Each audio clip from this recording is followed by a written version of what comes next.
gadis miskin untuk memuaskan keinginan akan kemewahan. Dia berbohong kepada orang tuanya bahwa dia diterima di universitas ternama. Kemudian, dia menggunakan uang saku dari orang tuanya.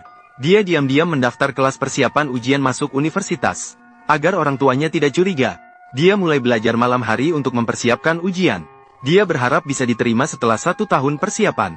Namun, dia kembali gagal diterima. Dengan hati hancur, dia berjalan-jalan di kampus. Ketika orang bertanya padanya, dia berbohong bahwa dia mahasiswa baru tahun pertama. Dan dari situlah dia bertemu dengan kakak kelas tahun kedua. Keesokan harinya, kakak kelas mengajaknya makan bersama. Teman-temannya meminta dia untuk memperkenalkan diri. Untuk memuaskan keinginan akan kemewahan, dia berbohong bahwa dia mahasiswa asing dari Amerika. Orang tuanya mengelola bisnis keluarga di luar negeri. Semua orang memandanginya dengan iri. Keinginannya akan kemewahan terpenuhi. Sejak itu, hubungannya dengan kakak kelas semakin baik.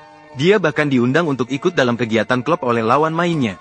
Dengan penampilan menariknya dan citra anak orang kaya, bukan hanya membuat penonton berteriak, dia juga mendapat perhatian dari kakak kelas karena hal itu. Namun, tidak lama setelah mereka berpacaran, kakak kelas tiba-tiba mengusulkan untuk pergi belajar ke Amerika, dan meminta Yumo untuk menemaninya. Akan menikah setelah lulus dan kembali ke negara. Berpikir bisa menikahi seseorang dari keluarga kaya. Yumo tentu saja setuju.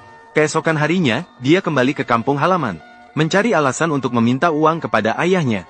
Meskipun keluarganya sudah sangat miskin, namun, demi membantu anaknya mewujudkan keinginannya, ayahnya akhirnya setuju meskipun dengan susah payah. Dia rela melakukan segala cara untuk mengumpulkan biaya.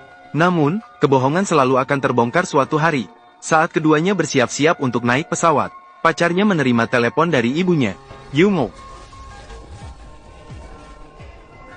Di sekolah sama sekali tidak ada siswa bernama Lee Yumo. Kata-kata ibunya membuatnya terdiam di tempat. Sementara Yumo yang tidak tahu apa-apa masih tersenyum dan melambaikan tangan kepada pacarnya. Akibatnya setelah pesawat lepas landas, hanya Yumo sendirian yang membawa koper keluar dari bandara. Saat itulah ibu pacarnya menelepon. Mendengarkan cacian yang terdengar dari telepon, dia tahu bahwa mimpinya untuk menjadi wanita kaya sudah hancur. Namun sebelum dia bisa pulih dari kekecewaan, dia menerima kabar duka atas kematian ayahnya.